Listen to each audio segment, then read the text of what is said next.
ក្រមស្ថានភាពគ្រួសារដែលតែងគោរពតានាងស្វែងរកការផ្សងព្រេងហើយក៏បានជួបនឹងចៅសមុទ្រដែលដំបងឡើយចាប់នាង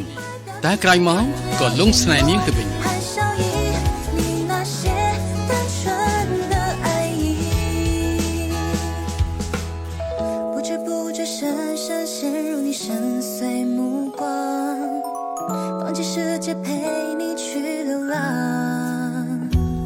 ទោះមានការស្រឡាញ់គ្នា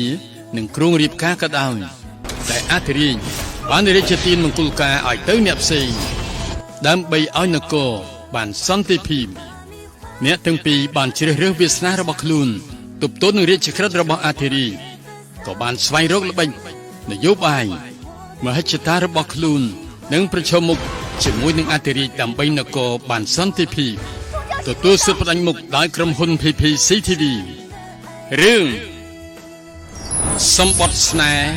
ម្ចាស់ផ្ទៃសមុទ្រមានផ្សាយជូនទស្សនាក្នុងពេលឆាំៗនេះនៅលើកញ្ចក់ទូរទស្សន៍ខ្សែការ PPCTV តែមួយគុណគឺប៉ុស្តិ៍លេខ6 HD